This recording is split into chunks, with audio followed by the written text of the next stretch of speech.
Ice Cream Conversation. Ice Cream Conversation. Forever on the grind, all day, every day. Ice Cream Convos, always real, they never play. Download the podcast, listen on any day. Why didn't I do this sooner? Only thing you ever say. Xaviera, best host of all time. All of the faithful listeners will say they never lie. Check every story they run, like me with the rhymes. When other shows report anything, it should be a crime. Entertainment news, yeah, I gotta get mine from ICC, and you should be inclined to do the same if you got half a mind. I do co-sign this lady to shine like Frankenstein. Cut it the day design. IceCreamConvos.com. Tune in, yeah. This influence by IceCreamConvos.com.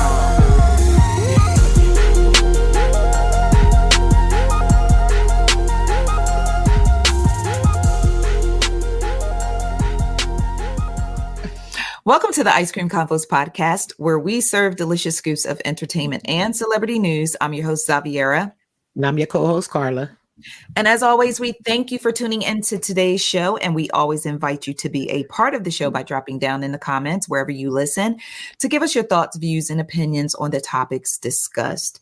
So, Karla, we got to start out the show with a rest in peace to the one and the only Rico Wade. Oh, man. That's a tough one. When I first seen it, like I instantly thought about you and everybody like in ATL. Like honestly, you just think of Atlanta. Rico Wade is Atlanta. Yeah. And it's so funny because Rico Wade is someone that not only did I admire, but girl, I used to have a crush on him so bad. Lord Jesus. Oh my God, I had it bad for Rico Wade. I can see that. I can see that though. I can see that. Soon as someone mentioned Rico Wade, all I heard was, you got it bad when you're all alone. Hey up and you go right back.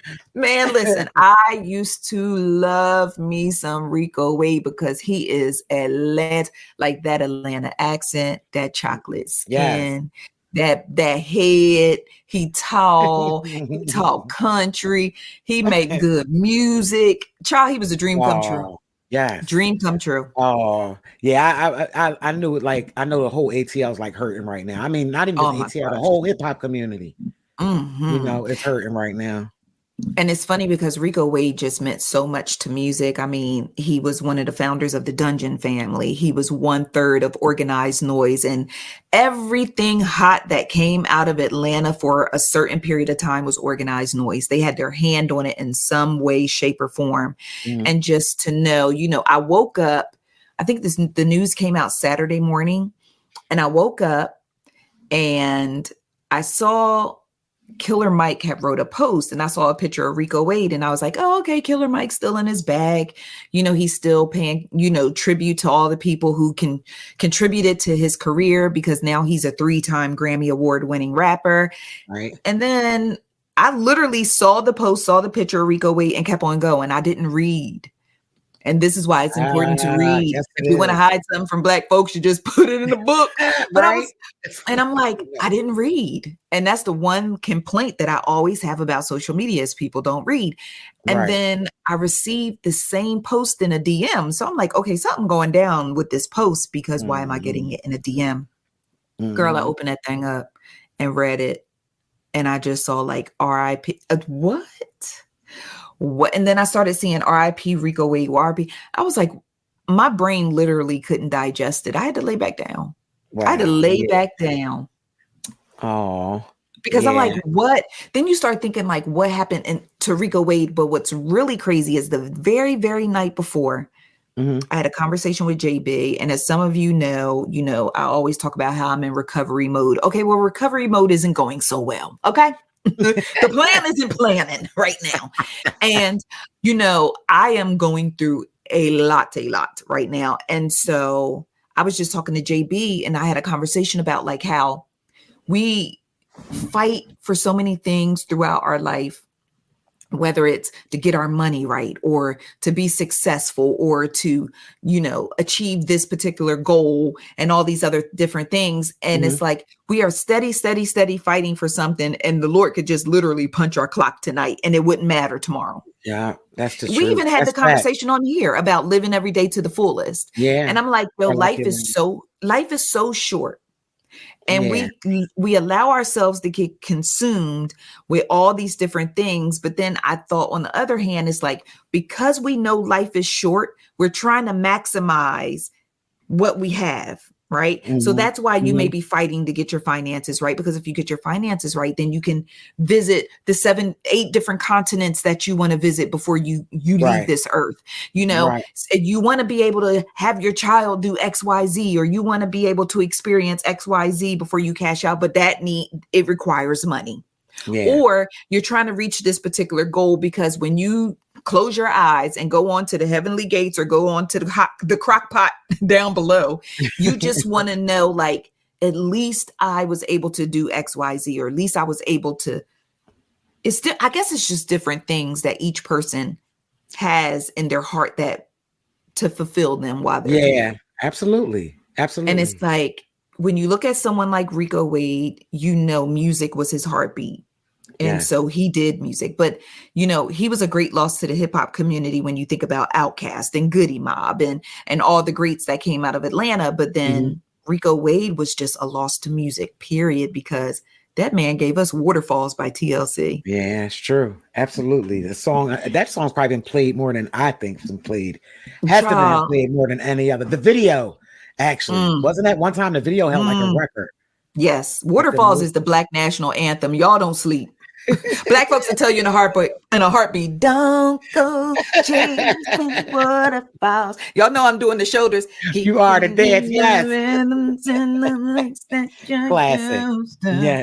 Yes. So just condolences to the Wade family, the Dungeon family, Organized Noise, how people say the whole Atlanta. Yes. The whole Atlanta. Yes. No, seriously. But what's his name? I can't even think right now. Ludacris manager Chaka wrote on social media, and I watch how people move when things like this happen. And Chaka got on social media and was like, "Oh man, I just saw you last month and you had told me you just got out the hospital. You didn't need to tell us that." Yeah. You didn't need to tell us. So now that's like and it's so funny. It's so funny how people will, he's trying to be. Why do we feel like we have to be the ones to be the first to know? Like, I know. Right. I know the reason. Okay.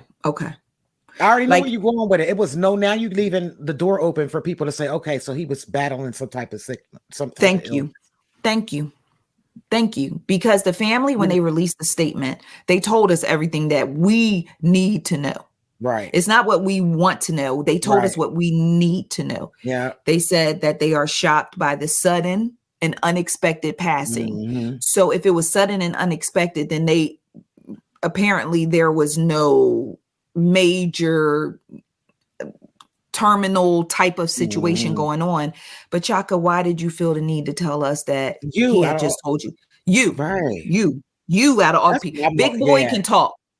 3,000 can talk. Gip can talk. CeeLo can talk. Why did you feel the need to tell us that? And I learned all these years that I have been living here in Atlanta and loving Rico Wade, all the different ways that I love Rico Wade. I had no idea him and Future were cousins. Oh, wow. Really? Biological? Biological. Wow. I'm going to say that because you know how we do. You already claiming people, don't we? Oh, that's my cousin. That's my cousin. You done slept with him for 3 years, but that's my cousin. Yes, girl. You know what I'm saying? Oh, my god brother. My god brother. Yeah. You be putting that's the one, the god brother. Somebody 40-something years old just literally did this a year ago. And I'm like, you 40 years old, you still on the god brother shit? And it was her whole man. Like, oh, that's my god brother. She's matter of fact, I'm lying, she's 50. Like, come on. Well, when Nick Gordon moved in Whitney Houston house, he was Bobby Christina god brother, wasn't he? Okay. Oh, all right. God, I don't mean to be all over the place, but I say all that to say just RIP to Rico Wade. immeasurable, like just treasure to the city of Atlanta, to the music community. You know, my condolences and prayers go out to his family, Dungeon family, Organized Noise, the whole Atlanta. Yes. The whole Atlanta. So just RIP to Rico Wade. So, but yeah, y'all, back to this. Y'all got to stop claiming people as your God. Like if she tell you that's her god brother, he clapped them cheeks. Yes. Especially I feel like it's more on our side, like the god brother side. I don't know if dudes really do. That's my guy. I think we might do it more than they do. What you think? Yeah, definitely. God brother. That's funny. Now when I do see my god brother or mention my god brother, I'm gonna feel some type of way. I'm gonna be like, oh, they don't believe me. Like, oh, they don't believe me. I sound like I'm lying. So Karla, the last time that we talked, of course, I went on my rant about J. Cole, and J. Cole apologized. How you feel? How you still feeling the same way? I'm still mad. But you cooled down a little bit, right? I still don't want anybody talking to me about J. Cole. I don't want to hear no J. Cole. I don't want to see no J. Cole. Bring up that boy's name. Yeah. Don't even mention him to me. But I did notice and realize this past week that what J. Cole did not only upset me, but I think it shifted my love for hip hop. It made it imbalanced because now it is Drake versus everybody.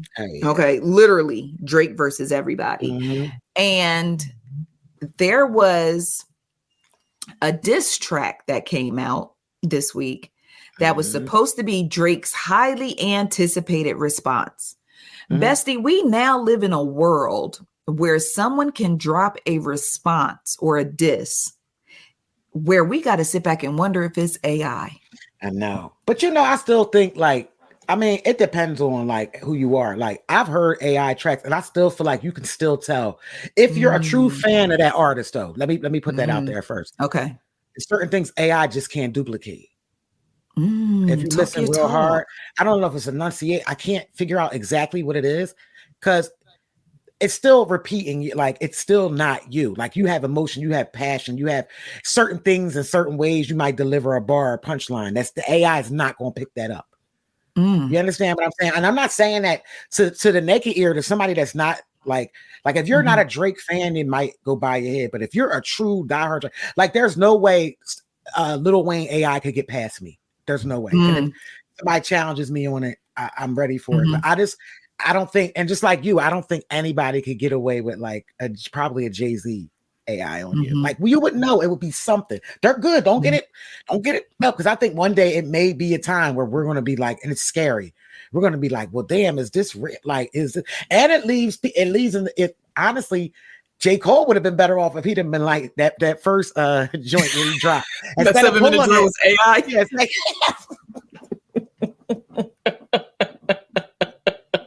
I'm just saying. That's what I would have. Tell me, even better off saying that. But that is, I know. That was the big thing, right? Before, because there was different versions that were out. From what is that true? Okay, so here's what I want to say to you because I feel like you kind of pulled my card because I am someone who considers myself a Drake fan, but I'm not a diehard Drake fan. So what does it say about me? That I listened to that diss track. I think it's called Push Ups, Drop and Get in 50. Yeah. What does it say about me that when I listened to the track, my first thought was, oh, this AI.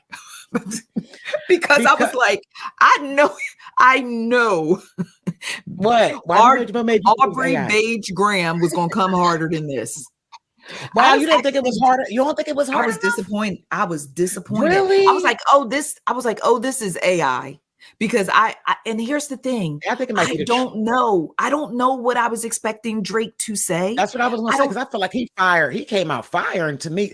But and that's what everyone else is saying. But you got to remember too, you got to leave something in the tank. You cannot because you got to still wait for Kendrick to respond. So you can't go hard if you got. That's just me. I feel like he still got more in him. I feel like he busted.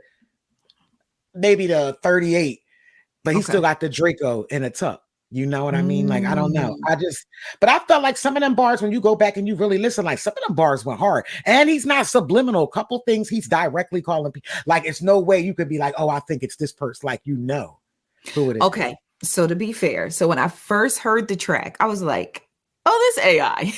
I was like, because I was like, for the track itself, the audio track itself, I was like, really? Like, what happened to like the beat being just as hard as the lyrics? Like these tracks, 7-minute drill, that track was lackluster, underwhelming. The track for push-ups, drop and give me 50, that track was underwhelming. So that might be for purpose though, because to pay more attention to what he's saying. Yeah. Okay. I'm just saying, because we're talking about Drake. Okay. I'm not giving that to everybody. Okay. Drake seemed like the type Drake's smart. Drake's not stupid. Drake is actually one of the smarter rappers we have. Smarter and petty. I'm not saying that's what it is, but I'm thinking like, because it made me pay attention to more of the lyrics than the track. Okay. Yeah. Okay. Because I had to run it back, don't get me wrong, like 6 times to like, oh wait. And that was the thing. I only listened to it that one time. I was in the car. It was like something somebody dropped on Twitter, and I caught it that way. And I was like, oh, I think this AI. I wonder if you heard the first one then, because the first one, there was one that was like, it sounds totally different than the other one. The beat goes harder and everything. Like, I don't know. There was one that sounded like it wasn't mixed or mastered. Yeah, that must have been the one I heard, because I was like, this is not released one like that. I was like, this isn't even making me feel like I didn't even put my fist up to my mouth. You know, you'd be like, ooh.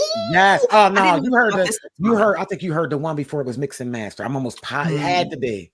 Okay. Now, I'm not saying the track is all right. To me, the track it serves its purpose because you do, like, to me, when you diss somebody, you want somebody to hear everything that you're saying.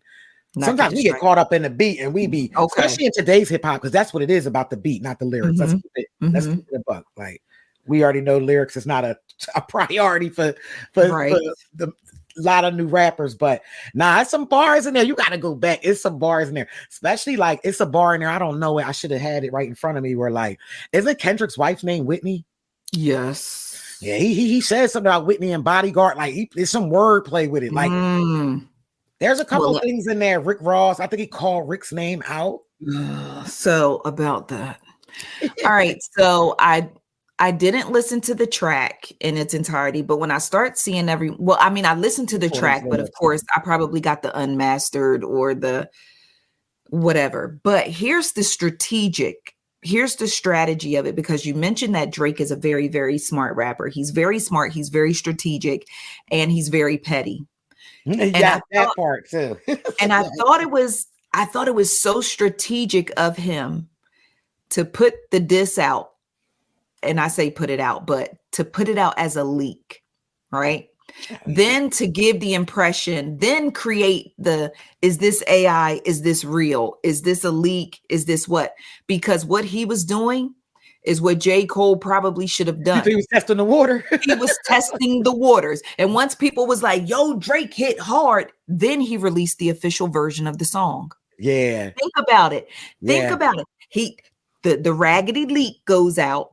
And if everybody says, oh, this whack, you fell short, you didn't come hard, Kendrick still ate you up, go back and try again. Then it's, oh, that was never supposed to come out. You know what I'm saying? Like, who leaked this was never supposed to come out. Oh, that's AI. But when people started going up like, yo, Drake ate down, Drake, blah, blah, blah, blah, blah. The memes start coming out of Kendrick doing push-ups and all this. Then it was like, oh, okay, y'all with this? Okay, let me drop the official version. Man. So Drake is so smart. He is so smart. But it's good. I'm telling you, like, I feel like if you ask me, I feel like he went hard. I didn't. You said you expected more. I expected less. Like, I was like, Drake's not. When Drake comes through, it's not going to be. It's going to be on some love song. Like, no, Drake, you got to attack. Like, you have to attack, and that's what he did. How about I just looked up? Okay, so real quick, go ahead. You pulled up lyrics. Lamar. I was trying to see. Yes, that too. But I was trying to see Kendrick Lamar's shoe size, because there's like a quote. There's a bar where Drake be like, I gotta find it. Something about he ain't big stepping in the size 7. Yes, and when I pull up, I don't know if this is official, but when I pull up Kendrick Lamar's shoe size, it says a size 8. So I'm like, wait, he done shortened his foot. He shortened his foot. Drake got pretty close. Like, and how does Drake know Kendrick's shoe size? Like certain things, I'm like, wait, because it was pretty damn accurate, but like that, I'm trying to find that line. With now what I was going to tell you was I did go actually pull the lyrics once everybody started talking about how Drake ate down and this, that, and the third. I did actually go read the lyrics because at the end of the day, it's the bars that matter. Like you already pointed that out. So I did go read the lyrics and I was like, oh, and you know who I appreciate? I appreciate those of you who have the time on your hands to go get what was originally said and then take Drake's response and put it in a video together. So then they took Future saying something, not snatch your chain. And then they took Drake's verse and Drake was like, something, you ain't snatching my chain. Like the people who literally take the calls and then give me the effect. And put it in one video for me so that my overexerted and burnt out brain can understand and see how and where Drake responded to each person. But he literally had a checklist. When I read that, what is it called? Push-ups. Even Ja caught a stray. You said Jock? Ja Morant caught a stray. I'm trying to find Ja Morant now. And I didn't know that until I saw it somewhere. Apparently, Ja and Drake is hollering at or was dating rumors of Ja's ex. I cannot remember her name. So that's why I'm trying to look. But yes, but most of Drake's shots is about right. A lot of Drake's shots is about coochie. Yeah, it is always about women. I think the most funny bar of all is when he told Metro to go sit his ass down and make some drums. Yes. Your whole ass down, right? Yes, sit your whole ass down and make some, like, just basically like you don't even belong over here. Just go sit down. When you tell a grown man to go sit down, go sit your whole ass down. A grown man, like stay in a child's place. That's what that's what he's telling me. He's telling me to stay in a child's place. You said stay in a child's place. Yeah, that's what he's saying. I cannot find it now. I gotta find it, but it was so much. Like I had to listen. I was listening to it over and over, and I'm like Drake. Like, but I feel like okay. So right before we got on, I saw something go by where like it's supposedly a Kendrick leak, or they don't know if that's AI. Yep. Yeah. Now listen. Here's the other thing. I come from a age in hip hop. If y'all gonna be about it, just be about it. Stop playing with me with the leaks. Let's stop playing the AI game. Like, drop the track on your official Instagram. Stop. Nas would have never. Nas would have never. Ether definitely would not have been a leak. We wouldn't be talking. Well, AI wasn't really a thing back then. But what I'm saying is Ether wouldn't have been a leak. You would have heard that. Not at all. Jay-Z. On the radio, 7 o'clock, Master Flex. We're not playing. Not at all. So it's almost like, I don't know. To me, the whole leak thing feels like a pump fake. Like, I really want y'all to have it, but I'm kind of scared because I don't know how y'all going to react to it. And then if you don't like it, then I could say it was a leak and it never was supposed to come out. But then if y'all with it, then I'm going to stand on it. But let's be honest too and stop calling it a leak. Let's say shooting it to your favorite blogger or shooting it to your. There it is. It ain't even a leak no more. It's not. It's not a leak. Let's stop calling it a leak. Yeah. So I'm like you, like, come on, but it's definitely testing the waters. It gives that definitely. It leaves the door open. But I'm still having trouble finding this bar. But it was something else I was gonna say. Oh, question to you. Mm-hmm. Does this give hip hop like a recharge, or do you feel like this is a sign that we all been knowing for a long time that hip hop is slowly dying? Because I'm like in between about this. Because go ahead. No. Go ahead. Finish your thought. Because I'm in between, and I'm gonna tell you why. Like even though Drake, I feel like Drake came with some fire. It's nothing. It's no. I can't believe these are diss tracks. Like we're talking about these songs like they're diss. They soft. I'm gonna just be honest. They soft. Okay. They so soft. And here's the thing. Here's the thing. And this is why I love you. And this is why I can't podcast with no one but you, because you say what my heart is feeling. When I said that J. Cole had an impact on me, I felt like the reason why the Drake didn't really hit the way it was supposed. I feel like I blame J. Cole for this. I do, because but now you're giving me a different perspective, because I'm like, when Kendrick dropped that verse on Like That, Yeah. that had me hype. Right. That right there had me hype. And I was like, oh snap. And I don't know if it's because I love Kendrick in a certain type of way, but I was just like, we firing it? We shoot. Okay, we firing we see a light. It was a flicker. It was a flicker, right? Yeah. And then when J. Cole dropped, it was like, okay.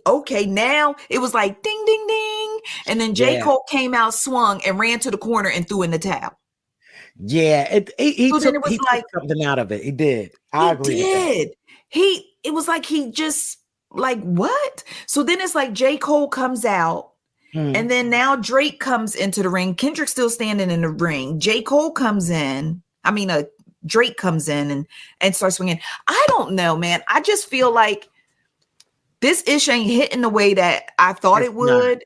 Not. It's not restoring the feeling. Remember, hip hop was like, you got to restore the feeling. Yes. It's not restoring the feeling. And there are people who are like, I'm going to Twitter because when I read the tweets, I'm trying to invoke whatever is hyping y'all the hell up because I ain't feeling it.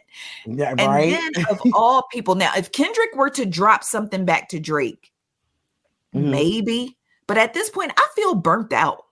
I don't know if maybe I'm just past the whole. I really feel like J. Cole just ruined it all. Because if J. Cole had hopped in the ring and then Drake hopped in the ring, then, who let Rick Ross in the ring? I know. And I hate to say this. ASAP, like I listen to ASAP. Oh my goodness. I'm like, this is a diss? No. Hold on. I got something for you that I'm going to play for you about ASAP. But go ahead. Okay. Because we're in, if these are diss tracks, like what does this say about hip hop?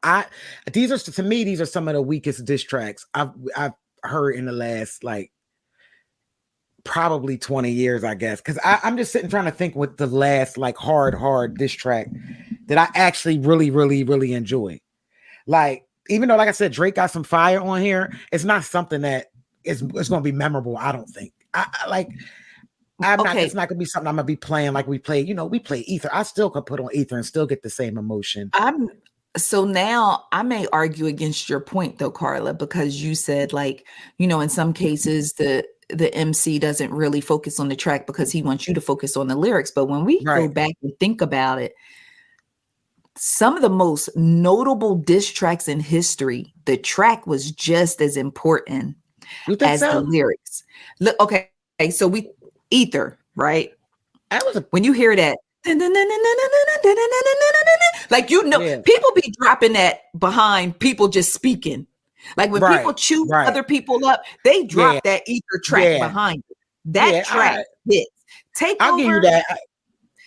The Takeover was all right. That was basic.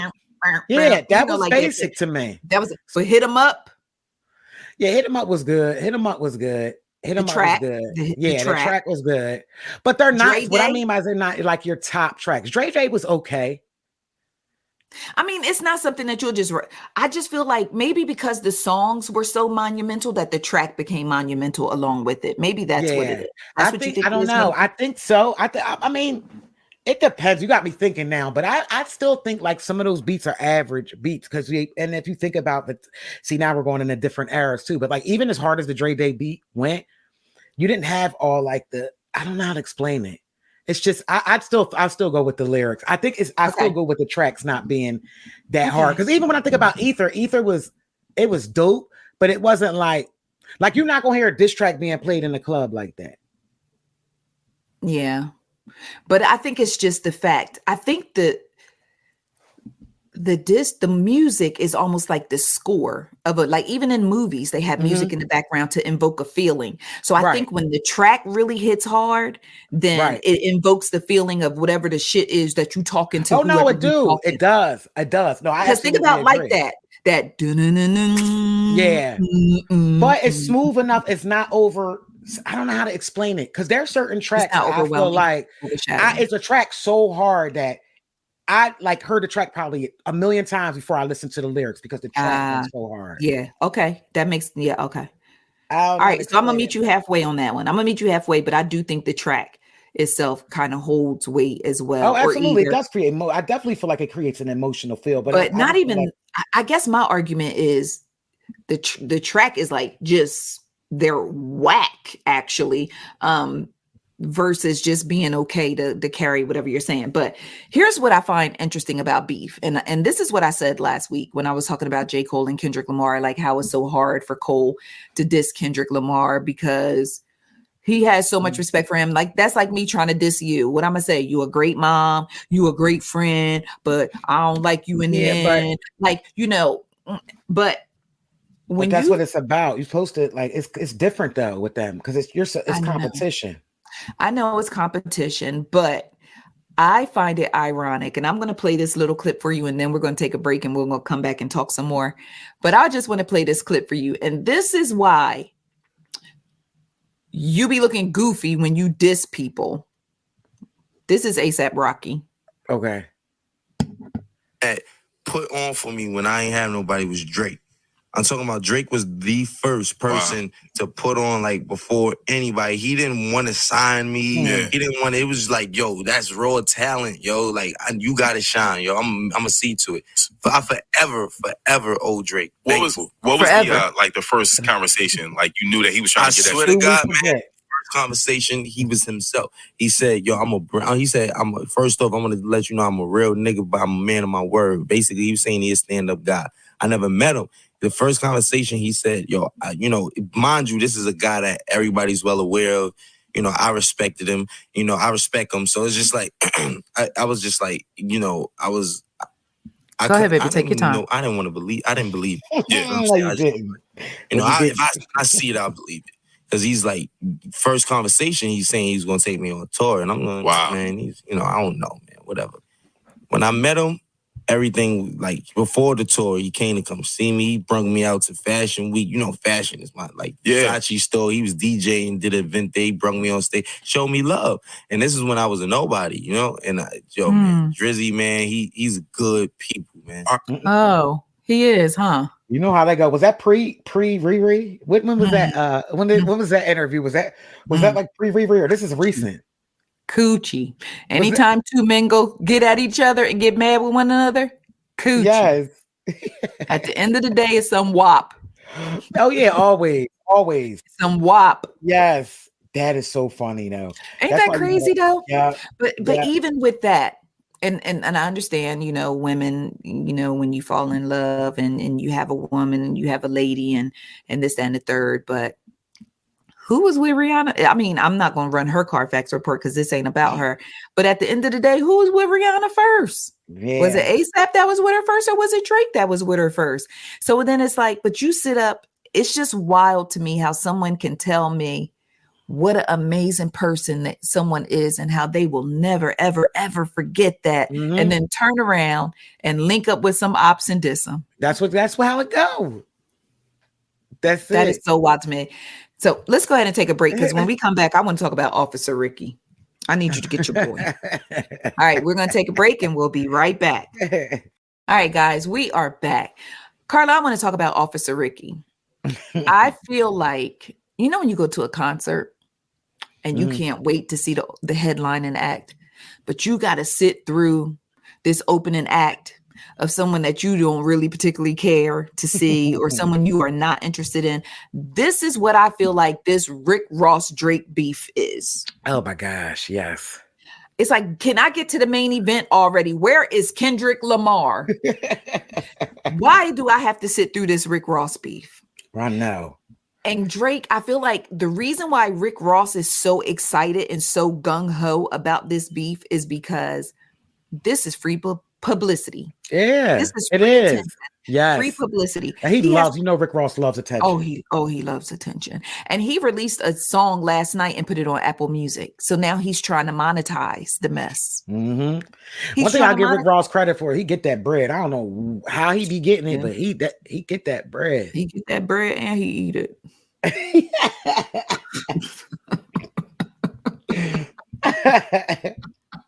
He get that bread and he eat it. Rick Ross built like a bonsai tree. And I'm like, but I am so uninterested. I like you. Oh, yeah. Rick Ross, you a grown man and you talking about Drake got his nose done and he got lipo and he got his abs sketched. And he need to go sit his ass down. Go sit your ass down next to Metro Boomin while he making drums. Oh my gosh, Rick Ross is so annoying to me. I know. Yeah, it's not. I don't think it's you. I think it's me too. And it's just like I don't understand attention seeking. Like you're Rick Ross. What? You're Rick Ross. And his you stole the man's name and got away with it. You stole the man's name, lived off his likeness. Thank you. Ain't gotta pay the man. Like, come on. I'll be laying back, collecting money, but it's just. You went from being a police officer to assuming the identity of one of the biggest drug kingpins in the world. Shout out to Freeway Ricky too. Like that, to hear him tell that story is horrible. Like, now that's somebody who should be mad at everybody. Yeah, straight up. From Rick Ross to Snowfall. Yeah, he should be mad at everybody. Talk about it. He will talk about it. Ain't that crazy though that he talks about it, but it's like a faction of people who listen. Like he's not getting the word, and then everybody get behind him and he get justice type of situation. It's almost just like okay. What's the guy's name? What's Good Times? Good Times. It reminds you of the producer that worked, the black producer that worked under Norman Lear. Yes. Monty. Eric Monte? Yes, Eric Monte. Same type of thing, right? Yep. Like it ain't the same, but it's like yes. Yeah. It's like, oh, okay, we hear you, man. That's effed up. And we keep on going. Yeah. And that is so true. Nobody seems to, wow.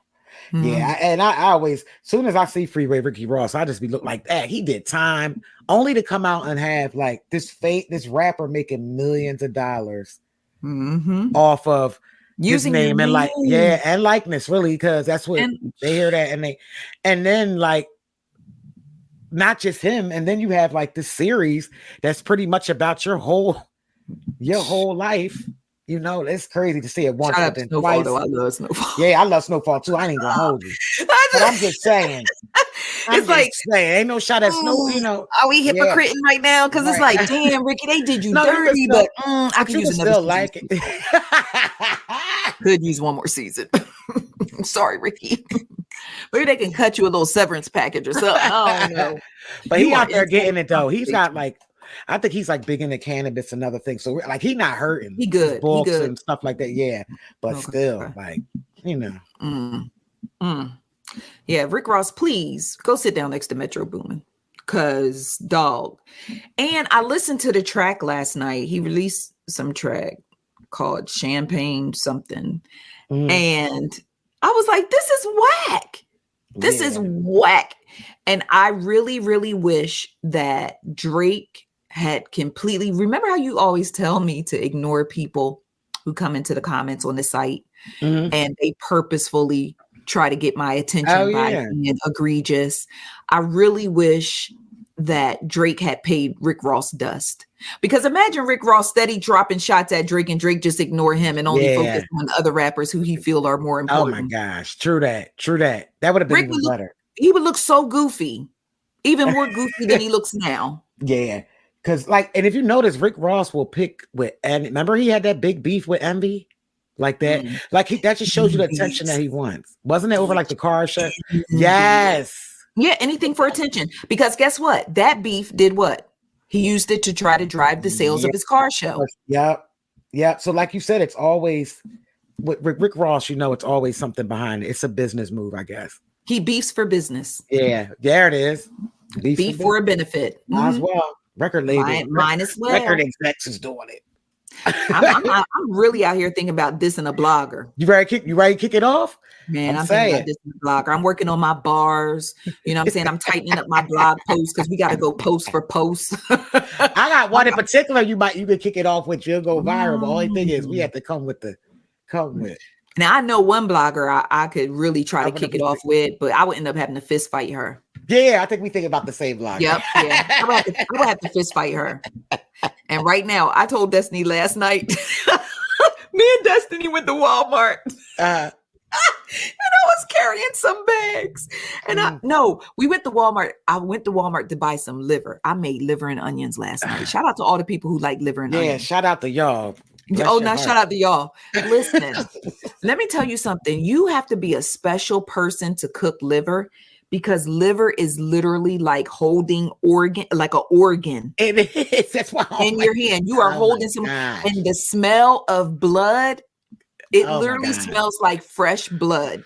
Ew. And so that's the one thing that I struggle with when making liver, so I don't make it that often, is the smell of blood and holding the organs. Like when you hold it in your hand, it literally like just will slide out of your hand. Right. So you're trying to grip it. You have blood under your fingernails. You look down at your hands. It looks like a crime scene. You are not doing this right. But when I tell you that thing cook up so good when you put that, I hear people enjoying it. It's good. Oh, it's delicious.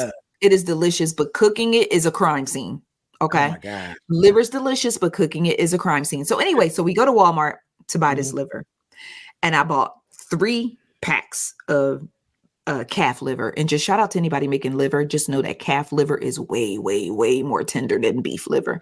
Even just the calf, it's just tender. Okay, so anyway, I'm carrying 3 things of beef calf. And by the time I got to the front of the store, I said, oh, my arms are so tired from just carrying this liver. You buy, girl. Yo, I am so out of shape. So I told Destiny, I was like, yo, my arms are so weak right now. I'm gonna have to talk it out. She said, what? I said, I got to talk it out. If somebody pop up for me, big, I got to talk it out. We can't do I got to talk it out. We have to, let's just discuss this. I can't swing no more. Before somebody talk crazy to me, I'm swinging. Now I gotta talk it out.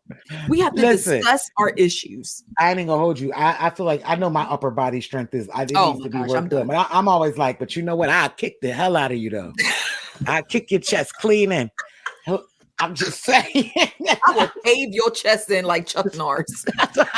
Listen, I know my ministry right now. I will have to talk it out. So if I'm going to start a beef, instead of it staying on wax, it's going to have to stay on the web, because I can't know. And I know if I start with her, we're going to have to fist fight, because what's going to happen is, I will kick it off and she will take it to the moon. And make me feel like I want to fight. It won't even be her that want to fight. It will make me feel like I want to fight. Yeah. And then I'm going to go up and run up on this lady, and my arm's going to give out in 30 seconds. And then I'm going to be looking. Nah, it ain't happening. It ain't happening. Well, yeah. You know you're going to listen. You already know. That's we rolling together on that one. Okay.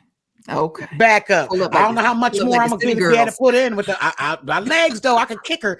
If you can just get her, just get her down. I can get her on the ground. You can kick her. Okay. Yeah. You are nuts. That is hilarious. That is hilarious. But yeah, okay. So yeah. Sierra Gates. Can we talk about your friend Sierra Gates for a little bit? Gosh, please do. Okay, so we can rate Sierra Gates got on social media and advertised that she got this huge tattoo piece that started at the top of her stomach and went down to her ankle. Now, the reason one of the reasons why she got this super huge tattoo piece is because she is a brand ambassador for some numbing cream. And I guess she went balls to the wall to prove that this numbing cream works by getting this super duper massive piece of artwork from the top of her stomach to the bottom of her leg. Mm-hmm. All right. But here's the thing. Anyone who has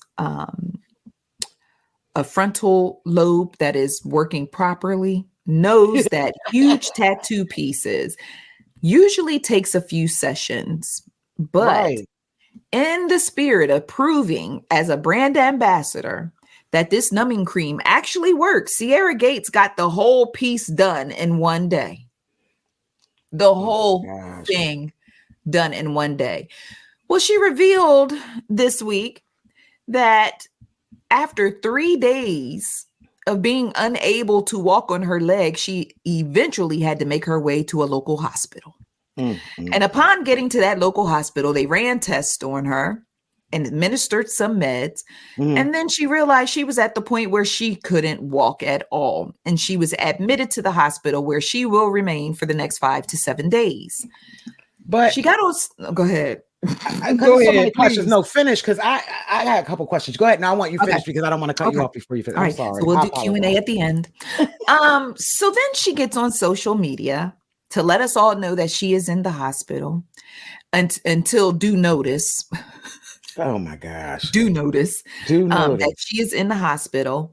And while she's letting us know that she's in the hospital because she got this massive tattoo and that she's in so much pain and that she's unable to walk, but that numbing cream definitely worked because she was able to get this tattoo in one sitting because that numbing cream is the best. But she just wouldn't recommend getting such a big piece at, all at once, but definitely using the numbing cream. She would suggest, you go ahead and get a smaller tattoo, still promoting the numbing cream from the hospital bed. Oh my God. So then she shows a tattoo of, a photo of said tattoo on her leg. And then in the next clip on her Instagram story, it's her being assisted by some type of physician or nurse aide as she is in a hospital gown and she is trying to walk and she is moaning in pain while looking directly into the camera that she set up to make sure that she recorded herself in the hospital struggling. That's set up.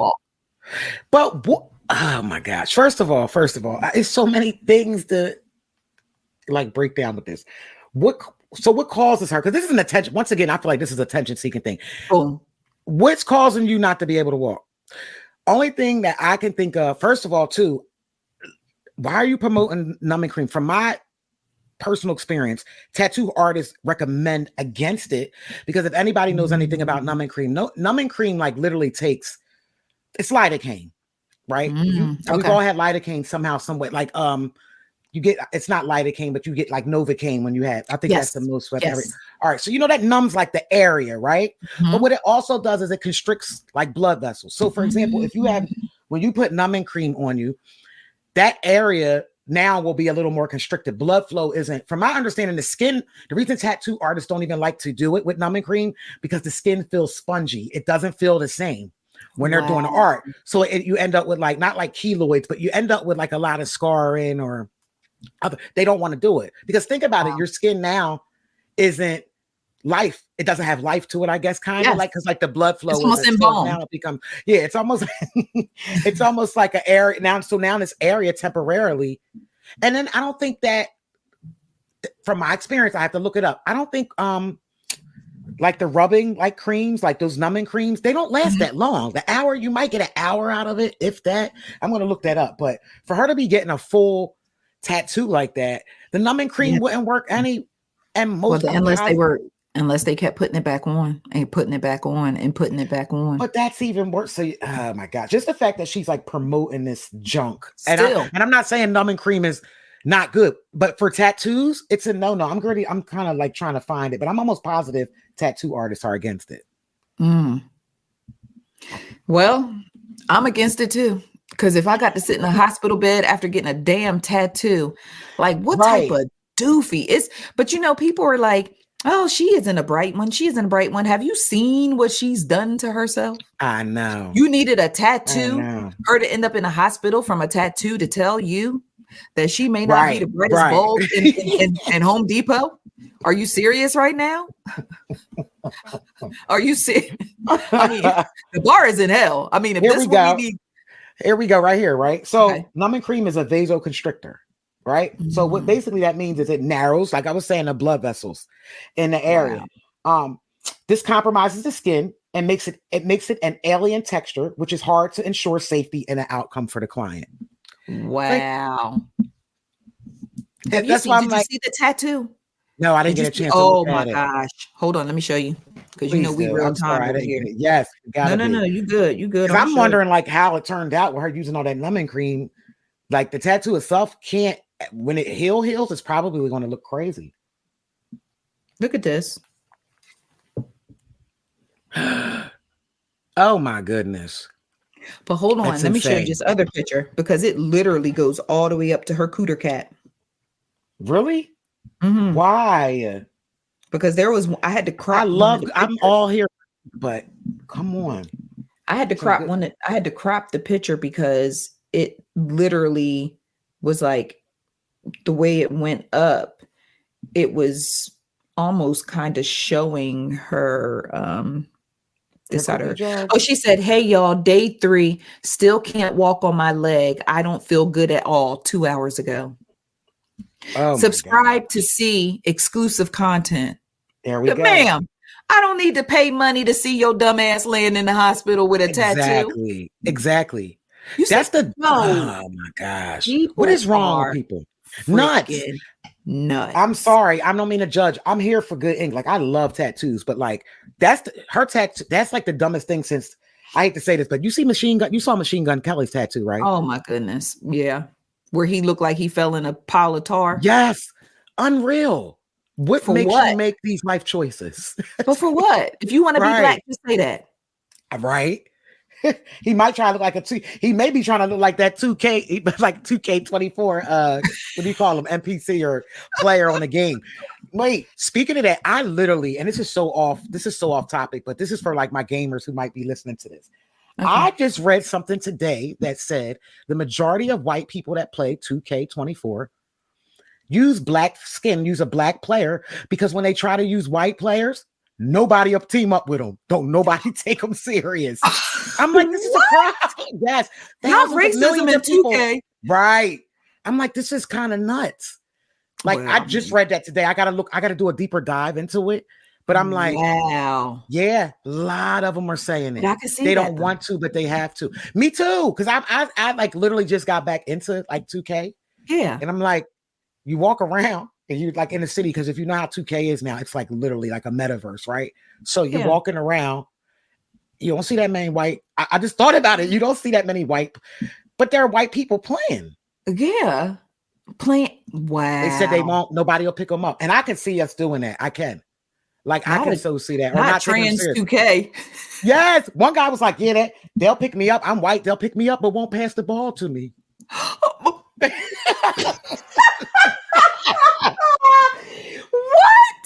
Won't pass? Sorry. I need somebody like to explain that to me. Like, that is so freaking funny, but it's awful, but it's hilarious. I'm sorry. I know that was way off, but it triggered that when we were talking about black skin with MGK. So he might be trying to look like one, because that's what he looks like, one of them guys. OMG. Not y'all not playing with the white. Yes. Let the white people playing.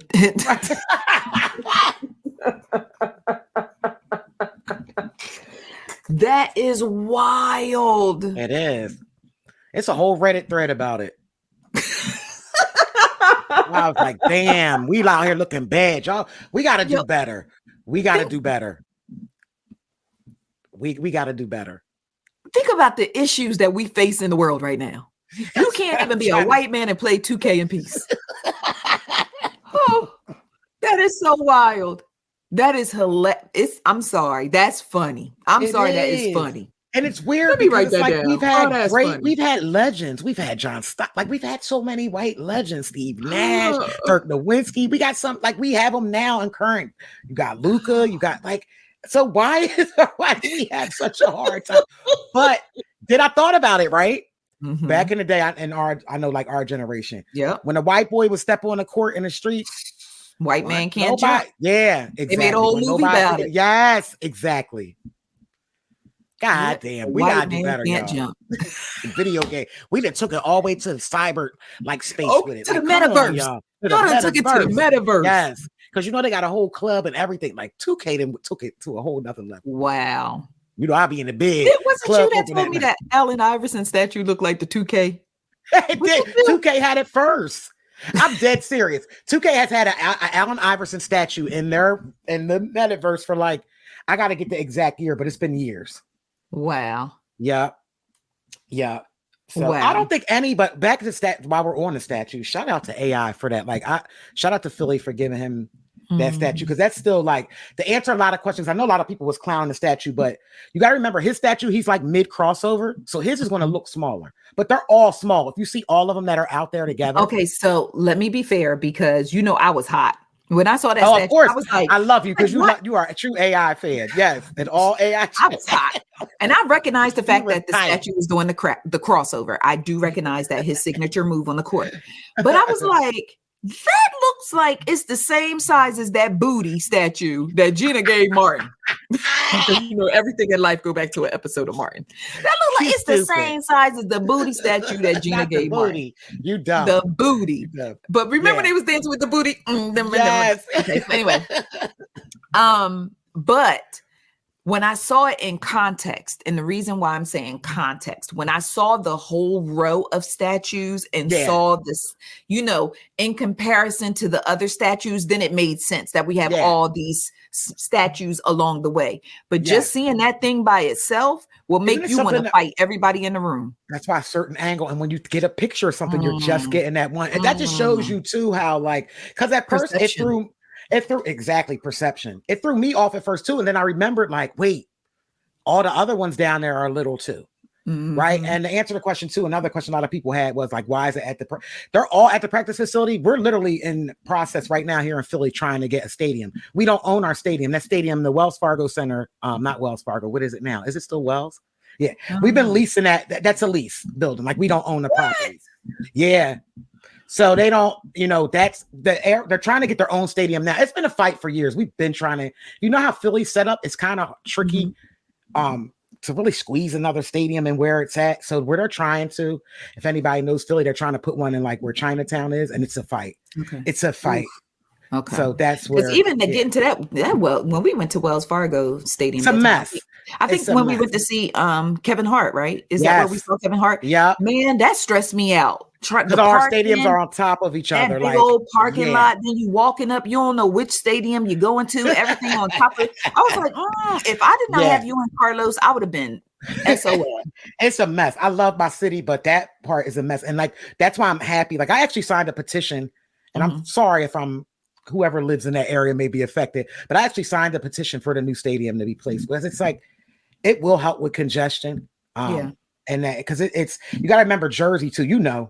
Anyone knows Jersey like comes in off the high. It's a mess when they're game night, especially if two teams are playing at the same time.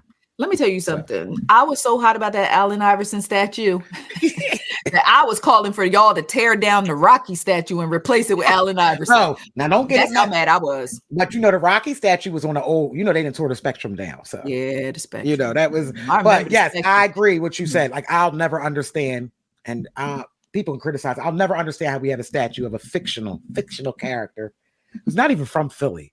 Okay.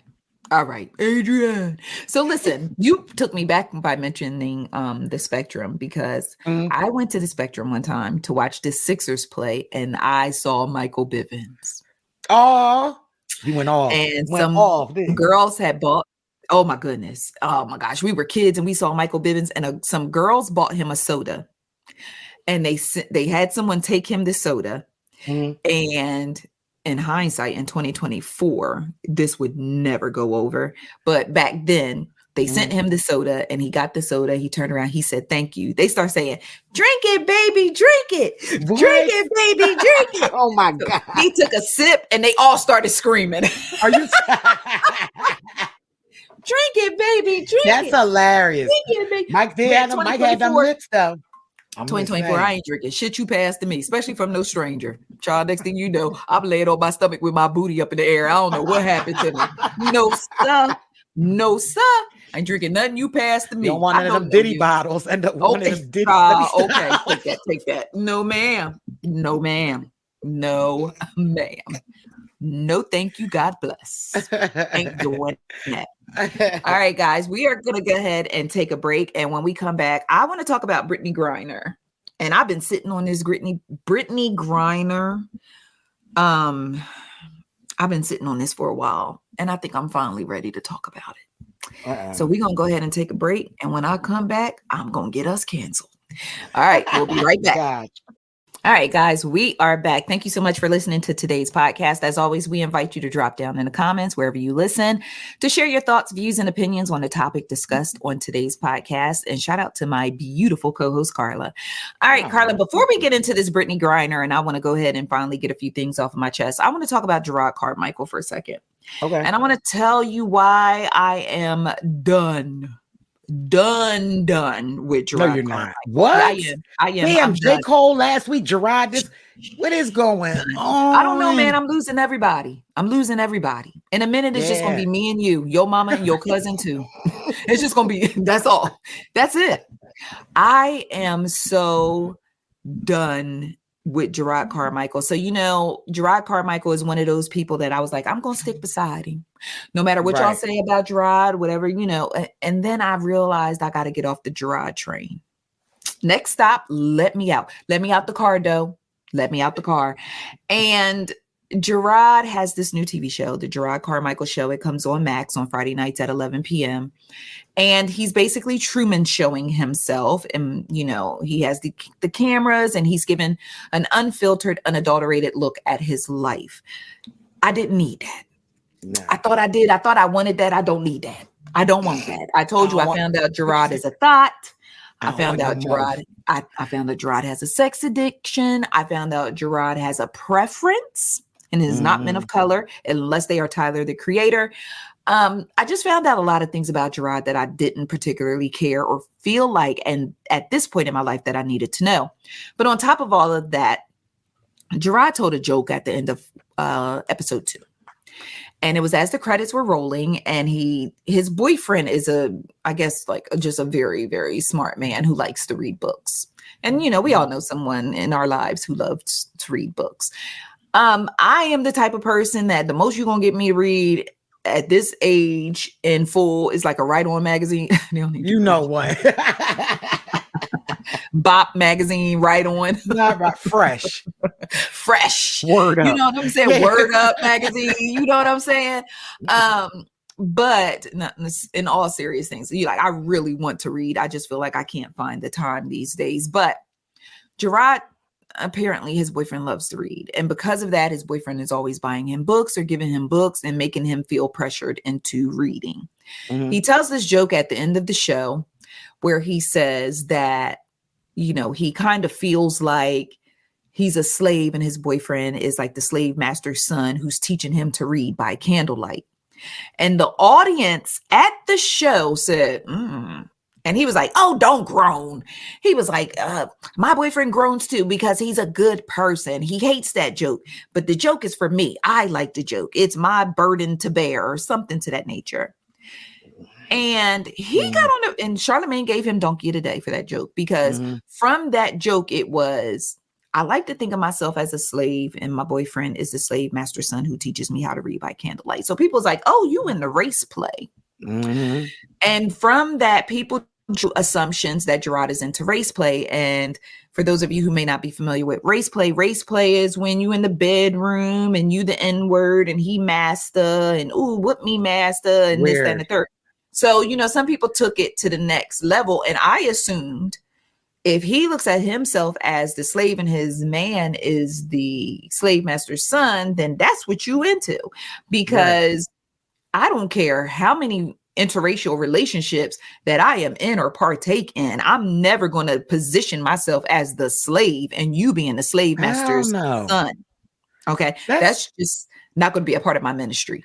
What type of, has Jerrod ever been like it's something there with Jerrod, and I'm not judging. That's got a diagnosis, wasn't you? Yeah. Because it's something. I know like depression. I think he talks about bouts of depression and stuff like that. Right. But something's just, I can't put my finger on it. Like something's just not there. Like, I don't understand, I'll never understand that race play. Like somebody would have to explain that to me as a Black person. I just, that's abuse. Okay. So after that went viral and drew a lot of disdain and a backlash from the Black community for Jerrod Carmichael, I was like, you know what? To each his or her own, like whatever it is that you're into, that's fine. Like do whatever makes you happy in your house, your home, and your relationship. I don't want to hear about it. I don't need to know anything else about you, Jerrod, because I'm main source. I'm looking at the front door. So I don't need to know anything else about you. So what I'm going to do is stop watching your show. And when you drop a comedy special, then I'll tune in and hopefully it's funny enough to still keep me around. Well, guess what? Jerrod Carmichael decided to go on the Breakfast Club this morning because I guess when Charlamagne gave him donkey of the day, he took it personal. He went on the Breakfast Club this morning and decided to defend his slave joke. He took no accountability for the slave joke. As a matter of fact, he blamed us for spinning the narrative on the joke and placing race play onto him when race play had nothing to do with it. And then he went on and kind of scolded Charlamagne. Actually, he scolded Charlamagne, Charlamagne ain't checking. Guess what? Charlamagne, let me tell y'all something. Y'all might have a love-hate relationship with Charlamagne the God, but let me tell you something. I do. That N-word stood 10 toes down. He pushed back. South Carolina. I was about to say he's from South Carolina. He better. And so is Jerrod. So that's where it got interesting. Is he? Mm-hmm. Oh my gosh. So then he was like, let me just, I hopefully we don't get any type of copyright strikes or any type of mess about this, but y'all need to hear this. Y'all need to hear. That is the fact that he came on there and actually defended. I thought you was great. So he come on there apologizing like, no, he did not. He defended it, and he actually blamed us for spinning the narrative. First, he blamed TMZ, and he said that we only heard the punchline of the joke, and then we based it off of that. But guess what? Here's where I call bullshit. Jerrod said we only heard the punchline of the joke and then made this assessment and came up with all these different conclusions. Mm-hmm. Sir, we watched a clip from your stand-up comedy special at the end of your show, right? Your audience said, yeah, they heard the whole joke and still said, right. The reaction was still the reaction was still WTF, cringy, very cringy from the people who were sitting there and heard the whole thing. So how are you trying to admonish us or criticize us for taking it out of context when the people who were in the room didn't like it and you started trying to defend it in the room? And they were there for the whole thing. So they were there for the whole thing. Yeah, it's no excuse. Listen to this nonsense. Hold on. Ciao. Listen. People that don't know Charlamagne, he came in hot. This is on YouTube. People will see this shit. Charlamagne gave you donkey today. Gave me donkey of the day. For what, Charlamagne? Gave me donkey. No, I'm gonna get into it. Okay. So first of all, because the thing I want to clear up and is very, very important, if people got a short attention span, I want to make sure that they hear this part first, because you reported on you played a clip of my stand-up, but it started at the punchline and it like completely erased the setup of it, and I really don't like that. It made it seem like I was talking like I'm into some type of race, sexual, slavery role play with my boyfriend, which is untrue. It's so false. And I expect that type of thing from TMZ because they have no humanity. They don't care about the people that get hurt when they report these sort of things, but you're a friend. So I really didn't like that. I know you repeated it in the Neil interview. I didn't like that. That was very, very unfair. It was a joke. I saw that clip though. But I need you to watch the show. And anybody who watches the show, it's not what I said. It's so false. It's so untrue. And I don't like that because it's like, no, well, we'll get into that later. It's a joke about reading. It has nothing to do with my boyfriend. It has nothing like the sex that we have. It's about my boyfriend reading so much. He makes me feel insecure about my level of reading. And look, I get it. It's something that people have been running with because I have a white boyfriend, so like people like try and create some type of crazy story out of that. Like, and it's a small group of people, really. Like, I read all the tweets, and it's like some gay black men and some Ku Klux Klan members who don't like that I have a white boyfriend. They agree on that, so congratulations. Like the Klan and Dr. Umar, and some people find some common ground on that. But he's a human being. He deserves respect. I deserve respect. I don't appreciate things being misreported or like said about him in that way. It's completely false. So I don't like that. I just want to make that clear. That's not something I know you were just reading the news, but like you're a friend and I want you to like actually have nuance with these stories. Like, look, I'm a human being and like people can get hurt. There are actually real lives at stake with the things that you say. And look, come after me. That's fine. Mm-hmm. But don't come after like my boyfriend who I don't think we came at your boyfriend though. We knew it was about you. I'm saying when that's in the headline and that's reported, like, and then misreported, like, oh, he's into race slave play with his white boyfriend. I don't like that headline because it's false. It's not true at all. Now, on to Dave Chappelle. No, stay to the joke though. In context, the joke's still not a good joke. Well, that's on you. Listen, I've been a professional comedian for a while. I got some because you're still saying you're a slave. No, he's a slave master. The slave master is teaching the slave to read. Listen, I'm talking about my own personal insecurity. I'm an educated person. I'm usually the smartest person in the room. he reads so much, it makes me feel like, oh, do I even know how to read? That joke works if I had a black boyfriend. My boyfriend were black. That joke actually works better. A slave joke? Black and you the slave. Nah, I can't digest this. And you from North Carolina, you know the first anti-literacy laws were created in North and South Carolina. Sure. But that's not my role as a comedian to start getting into like literacy laws and stuff like that. You've completely lost it. Well, then shut the fuck up. Yeah. Like, don't tell her. Yo, he trying to back. Like, there's so many things wrong. I'm so glad I wasn't a Jerrod Carmichael fan like that. I'm done. I enjoyed the Jerrod Carmichael show on the strength of you. Oh yeah, that show was good. But as far as him, and guess what's even better? I don't know. He talking about a small group. Was black people really checking for Jerrod anyway? I think this got more black people's attention, the slave comment, than his comedy. Not him saying he is usually the smartest person in the room. And that's narcissistic. He became a narcissist in that whole interview. How does feeling and insecure, how dare you take a shot at us as he took a couple shots. Let me take this straight for people that have no, it ain't about attention spans, none of that shit. Okay. It's about you. First of all, we didn't need to know about none of that shit with you and your dude. We ain't need none of it. Then you want to tell people mind their business and real people get hurt. Stop the victim shit. I can't stand for somebody to put some shit out there and then try to, then when the shit don't come out like they wanted to, now they want to play victim and it's everybody else's fault. Like, who told the joke, Karla? Us or him? He did, exactly. Okay. You put it out there. On him. Yeah. You put it out there, and I'm so glad. Did you see how he called himself on I love Yo, shout out to Charlamagne, yo. Shout out to Charlamagne. Put 10 toes down because you came in there with your predetermined speech, how you was going to gather Charlamagne, then was like, and now I want to get on to the Dave Chappelle. Charlamagne was like, no. Yeah, we're not doing that. And it's my show. You know what I love? It's run my show. Thank you. What you're not going to do is come up here and tell us what we going to talk about and how we going to talk about it, and then think that you just going to throw this out there, gather us together, and skirt past it because you still did not address the issue at hand. Yeah, exactly. I got chill bumps. This junk of work. If my boyfriend is black. Yeah. Yes. And then you're going to bring up like so many things wrong with it. Jerrod the joke would have never worked. Jerrod need to go play 2K. with a white character. He need to go play 2K as a white character. That's what he need to do. I am so done with Jerrod. Yeah, I'm good. Oh, Charlamagne, shout out to Charlamagne again. I literally got chill bumps. Let me tell you something. Charlamagne be out here when it come to us. Charlamagne is low key like an activist when you really be thinking about it. Like his voice is so big. That's important. The reason why I say that, and it might seem like I'm exaggerating, the reason why that's so important because he goes on somebody else's show, he runs that conversation, and now we're like literally, you'll see people sitting back like, well, wait a minute, did we look at it wrong? Or ain't nobody take nothing wrong. Yep. You said that joke, you meant exactly what it had shit to do with the reading, and you feeling insecure.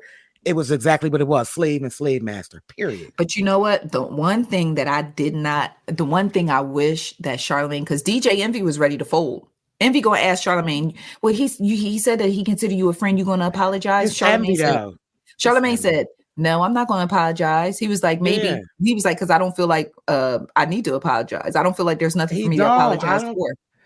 And he said, maybe in hindsight, maybe down the road something, if I feel like, maybe I handled that differently. Talking about the same. Come on, we talking about Charlamagne. Charlamagne don't care nothing about we're talking about Charlamagne. So and I was like, if Charlamagne apologized to this man, I'm gonna pull my car over. He was like, no. What? Yeah. There's nothing to apologize. Like what got me was Jerrod sitting there playing crazy. Yeah, and trying to make us look unintelligent and make everybody else seem like he's the smartest person in the room. And we have short attention spans. Yeah.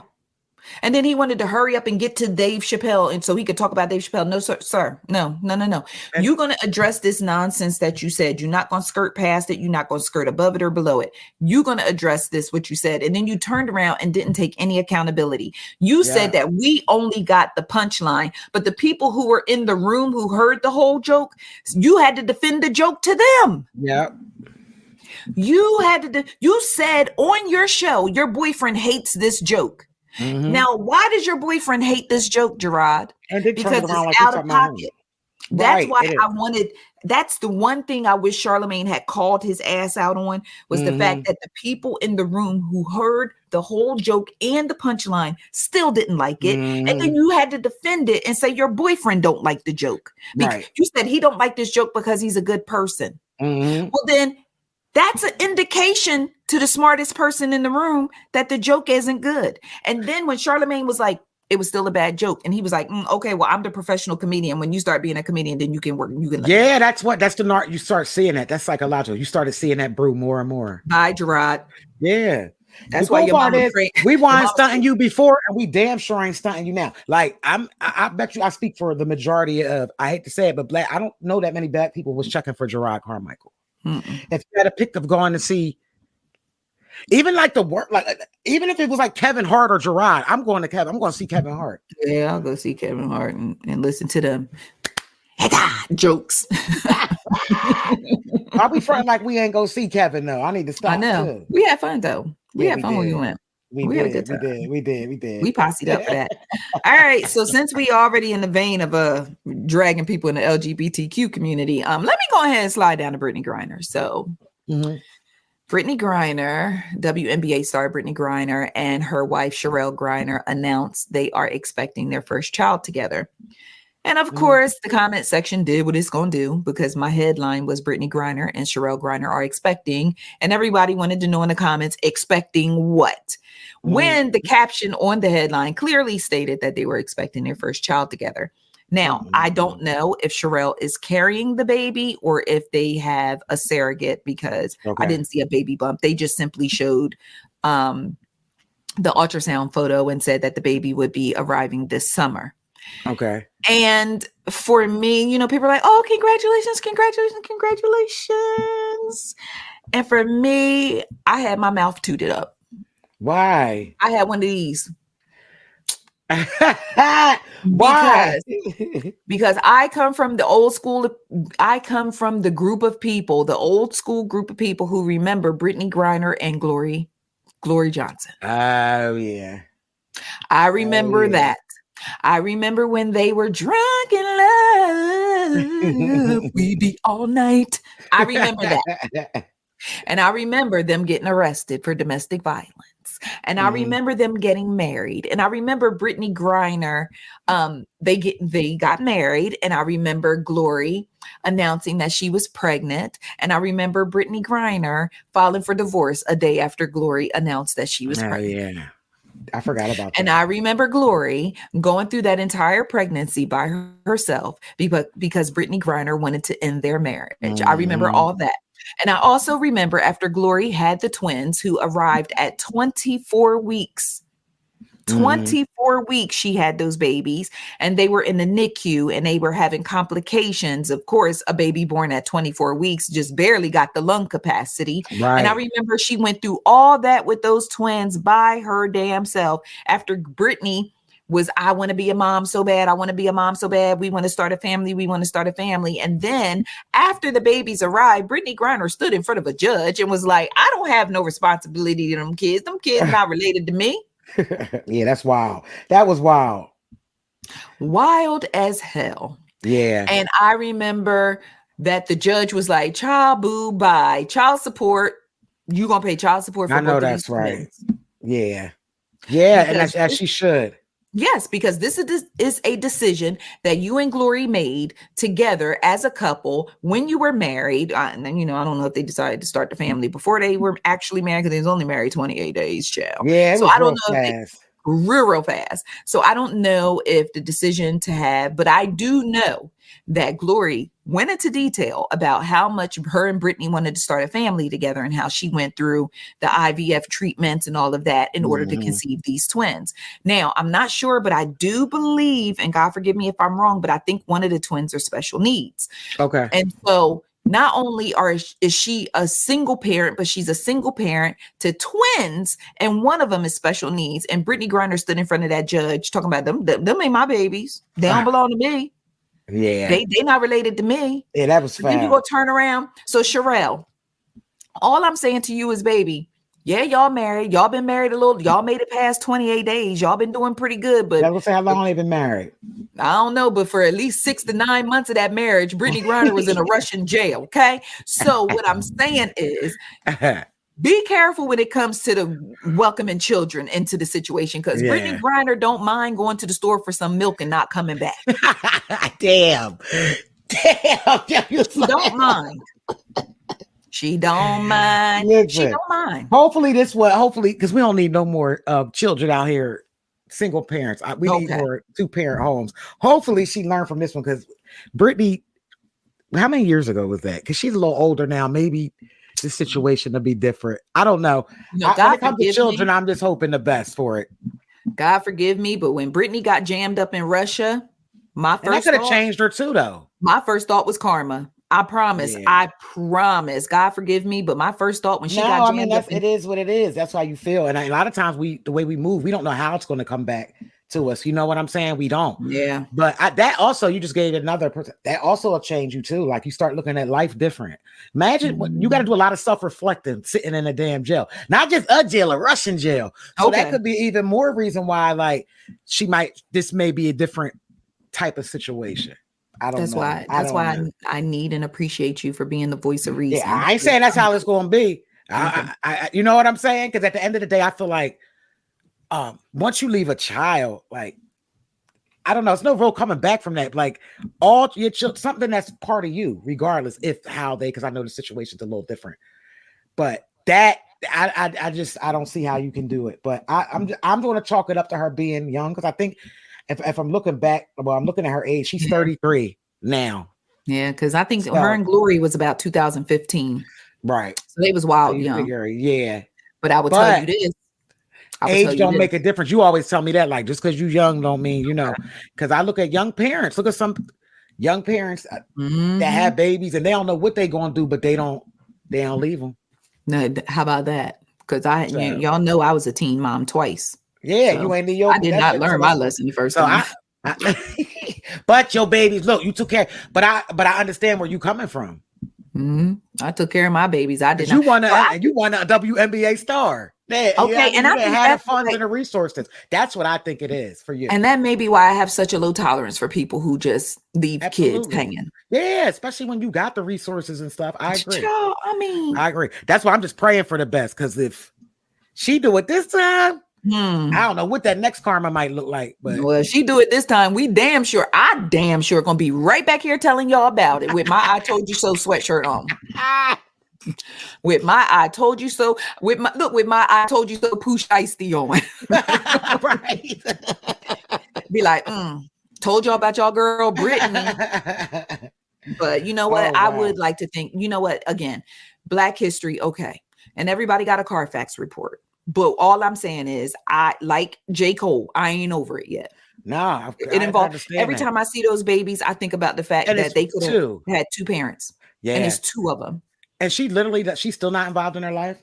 Not that I know of. I ain't seen their picture of her with them children. Yeah, and not saying that I have to see pictures of her with the children for her to be involved. But Glory gives no indication. But let me tell you about Glory though. Brittney Griner must got some good. I don't know what to categorize it as right now. Oh gosh, because I don't know if Brittney giving up WAP or if she giving up. I don't. I can make assumptions, right? Okay. Yes, but Brittney must got that good. That's how I'm gonna do it. Right, to keep it respectful, because ain't no way. I went back when I wrote the post, I started kind of going back in history and stuff. Cause I deleted all the archives on my site. So which was a dumb move in hindsight. I deleted all the archives on my site where I could go back and kind of pinpoint my own point of view and information I previously gathered. So I had to go back and do some intel on Brittney Griner and the whole Glory Johnson situation. What I did not remember was that Glory suffered a concussion after Brittney put them paws on her. Wow, really? Yeah. She really did. She really put because I believe one of the reports said that Brittney clocked her in the head with something. Oh shit! I don't know exactly what it was, but she clocked Glory, and Glory had like a mild concussion. Damn. Ain't no way you can clock me in the head with a mild concussion. We get married. You annul my marriage. 28 days later, when I'm pregnant, leave me high and dry. I have twins at 24 weeks. They are premature. They're in the NICU. I'm there by myself. And then one of them is special needs. And I'm still caring for both of these girls by myself. You get locked up in Russia and I post a support message for you on Instagram. Nah. Glory. But you know what? Some of that's her fault too. A lot of that is her own fault. Come on, Pastor. You already know. I'm just saying, people can't do what you don't allow them to do, right? There it is. I feel bad, but I'm like you, yeah. Ain't no way, dog. Nah. Ain't no way. I would be right in Russia, like, yeah, she probably check her back pockets too, because she like to stash stuff in her back pocket.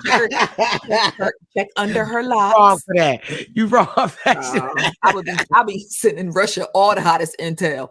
Play with me in mine. Play with me in mine. Hello, can I speak to the DA? May I speak to Mr. Putin? It's Mr. Hi, how you doing? I'm Miss Johnson. Is Mr. Putin available? See, I'm telling you that telling. When I tell you in the last podcast or the podcast before, how I love to tell on people, and telling is in. You notice telling is in now. Yes, it is. It's trendy. I ain't saying snitching because that's street shit. Yeah. Telling is in.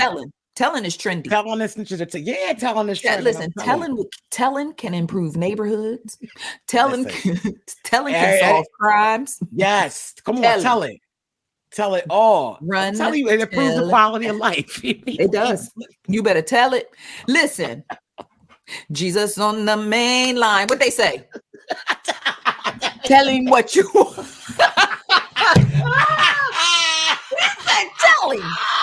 Tell him what you want. Telling is it. Yeah, I can't with you right now. Telling will get you into heaven, baby. You better tell it. It's the name of the show. Tell him Jesus on the main line. Oh my gosh, I can't breathe. Oh my goodness. Jesus said to tell it on the main line. Yes. So when I call that main line to Russia, listen. I wonder what that is so funny though. If you really look at it, all jokes aside, like you notice though that telling is in. I blame people like Charleston be telling. I think Charleston might have kicked off the telling is all right. He be telling. He be telling. He be telling. I'm not saying I agree with everything with Charleston, but he be telling. I feel like he started that trend of telling. He be telling. Yeah.